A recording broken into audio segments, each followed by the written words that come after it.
अहमदाबाद में रविवार को मुख्यमंत्री श्री भूपेंद्र पटेल की उपस्थिति में आशीर्वाद फाउंडेशन आयोजित कार्यक्रम में मुख्यमंत्री भूपेंद्र पटेल ने संबोधन किया था। सभी लोगों ने माननीय मुख्यमंत्री से भूपेंद्र पटेल का संबोधन विस्तार से सुना था। अहमदाबाद और अहमदाबाद से बाहर आए सभी लोगों ने कार्यक्रम की प्रशंसा की थी और वहां आए सभी विजेताओं ने भी खूब तारीफ की और सराहया संबोधन को और उपस्थित सभी लोगों ने भी।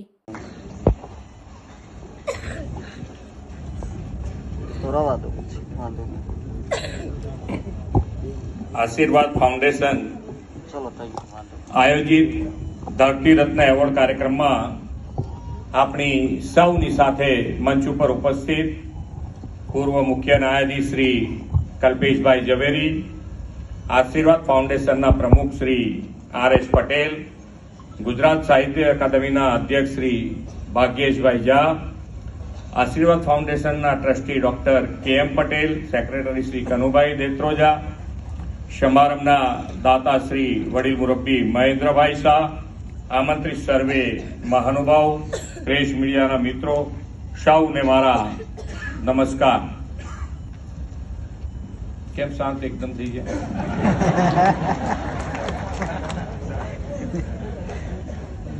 આજનો કાર્યક્રમ એ આપણા બધાના જીવનમાં પ્રેરણા સ્વરૂપ છે કે ભાઈ કંઈક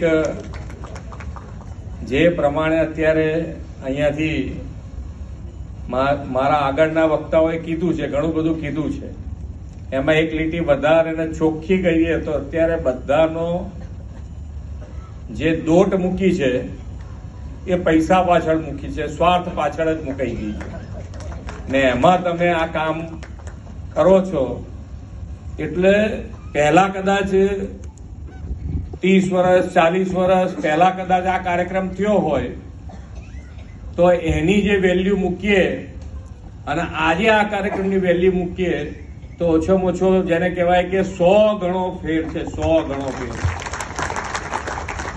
વેલ્યુ એટલી વધારે છે અત્યારે જે પ્રમાણે સમાજ જીવનમાં આપણે જોઈ રહ્યા છીએ એ પ્રમાણે સ્વનો વિચાર જ કરે છે અને સ્વના વિચારથી આગળ પાછળ ક્યાંય ખસતા જ નથી। એમાં સ્વથી ઉપર ઉઠીને સમાજ માટે, માનવ જીવન માટે કામ કરવું અને આ જીવન એના માટે પ્રેરાવવું અને પ્રેરણા આપવી એ મહારાજશ્રીએ ખૂબ ખૂબ અભિનંદનને પાત્ર છે, ખૂબ અભિનંદનને પાત્ર છે। આજની હમણાં જ આપણે એક વાત કરી લઉં, સોમનાથ સ્વાભિમાન પર્વ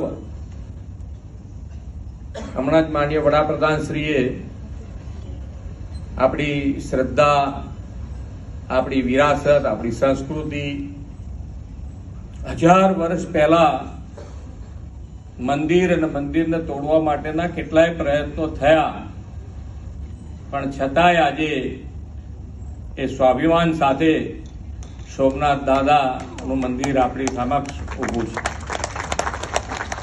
અને એ પર્વમાં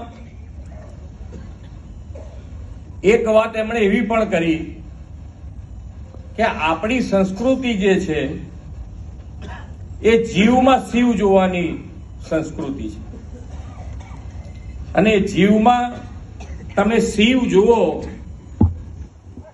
તો જ મને લાગે છે ત્યાં સુધી આજે જે એવોર્ડ મળ્યા છે એ બધાની દ્રષ્ટિ એ જ છે કે સામેના દરેકે દરેક વ્યક્તિ માનવ જીવનમાં અથવા કોઈ પણ જીવમાં શિવ જોઈને સેવા કરે છે ત્યારે આ સેવા થઈ શકે। આપણી સનાતન સંસ્કૃતિમાં સેવા પર્વો ધર્મ કહેવાય છે। વિશ્વ નેતા અને યશસ્વી વડાપ્રધાન શ્રી નરેન્દ્રભાઈ મોદીએ સમાજના અંતિમ પંક્તિમાં રહેલા માનવીઓના કલ્યાણ ભાવ સાથે સેવા પરમ ધર્મનો મહિમા જન જન સુધી વિસ્તાર્યો છે। આદરણીય મોદી સાહેબે જનહિત અને સમાજ हित, રાષ્ટ્રહિતને જ હંમેશા પ્રાથમિકતા આપી છે। ધરતી રત્ન એવોર્ડથી આજે જે 12 સેવાવ્રતીઓનું સન્માન થયું છે તે સૌ શ્રી મોદી સાહેબની આ જ પ્રેરણાને અનુસરીને સમાજ હિત માટે સમર્પિત છે। સૌને ફરીથી હું ખૂબ ખૂબ અભિનંદન પાઠવું છું. તમે સૌએ શિક્ષણ, આરોગ્ય, આર્થિક, સામાજિક ઉત્કર્ષ પ્રવૃત્તિઓ, ગંભીર રોગોની સારવાર, સામાજિક સમરસતા, આદિજાતિ વિસ્તારમાં શૈક્ષણિક વિકાસ જેવા બહુવિધ ક્ષેત્રોમાં નિસ્વાર્થ ભાવે કામ કર્યું છે. સ્વ ઉપર ઉઠીને સમસ્તનું વિચારનાર આ સેવાવ્રતીઓને પોતાના કામથી સાબિત કર્યું છે કે સાચી સંપત્તિ એ પદ, પૈસા કે પ્રતિષ્ઠા નહીં, પરંતુ સમાજ માટે આપેલું યોગદાન છે. આશીર્વાદ ફાઉન્ડેશન દૂર દરાજના વિસ્તારો અને છેવાડાના ગામડાઓમાં આવી નિસ્વાર્થ અને નિષ્ઠાપૂર્વકની સેવા કરતા નાના માનવ સેવકોને શોધીને છેલ્લા 15 વર્ષથી તેમનું અભિવાદન ધરતી રત્ન એવોર્ડથી કરે છે. આ ફાઉન્ડેશન અને તેના સૌ પદાધિકારીઓ આવી ઉમદા સેવા સન્માન પ્રવૃત્તિ માટે પણ અભિનંદનને પાત્ર છે. આશીર્વાદ ફાઉન્ડેશન શિક્ષણ, આરોગ્ય અને સમાજ સેવાના ક્ષેત્રમાં ઉત્કૃષ્ટ કામગીરી કરે છે. બાળકોને ભણવા માટે અભ્યાસ સાહિત્ય પૂરું પાડવાની સેવાથી શરૂ થયેલી આ સફર આજે તો 400 વિદ્યાર્થીઓ માટે સ્ટડી રૂમ સુધી પહોંચી છે. વડાપ્રધાન શ્રી મોદી સાહેબે સમાજ ફિટ રહે તે માટે ફિટ ઇન્ડિયાનો મંત્ર આપ્યો છે. આ ફાઉન્ડેશને ફિટ ઇન્ડિયા મુહિમને મહિલા આરોગ્ય અભિયાન સાથે જોડીને બ્રેસ્ટ કેન્સર વિશે જાગૃતિ ફેલાવવામાં અને નિદાન તપાસની ખૂબ ઉમદા કામગીરી કરી છે. આ કદાચ પહેલી એવી સંસ્થા હશે કે જે લોકોની ફિટનેસને દાન તરીકે સ્વીકારે છે. આ નવતર અભિગમ અન્ય સેવા સંસ્થાઓ માટે પ્રેરણારૂપ બનશે એવી મને શ્રદ્ધા છે. આવી સંસ્થાઓ અને તેની સેવાકીય પ્રવૃત્તિઓ સમાજ અને સરકાર વચ્ચે સેતુરૂપ છે. સરકાર કલ્યાણ યોજનાઓ બનાવે છે અને નીતિઓનો અમલ પણ મૂકે છે.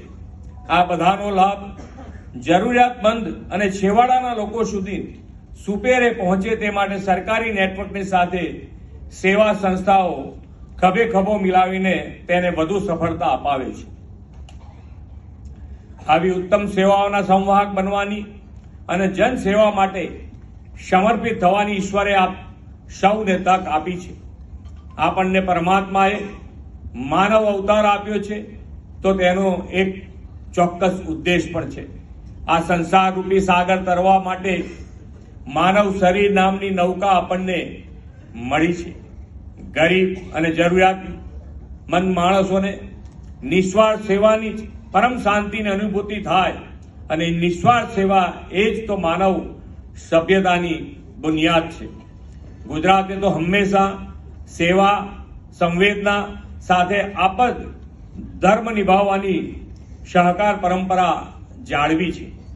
ભૂકંપ, કોરોના, પૂર, વાવાઝોડા, કોઈ પણ સંકટમાં ગુજરાત અને ગુજરાતીઓ હંમેશા આપત્તિગ્રસ્તોની સેવા માટે સાથ આપવા ખડે પગે હોય છે. વડાપ્રધાન શ્રી મોદી સાહેબે સૌના સાથ, સૌનો વિકાસ, સૌનો વિશ્વાસ અને સૌના પ્રયાસ મંત્ર આપ્યો છે, તેને આપણે ચરિતાર્થ કર્યો છે. આદરણીય શ્રી મોદી સાહેબ વિકસિત ભારત 2047નો સંકલ્પ કર્યો છે. આપણે વિકસિત ગુજરાતથી એ સંકલ્પ પાર પાડવો છે.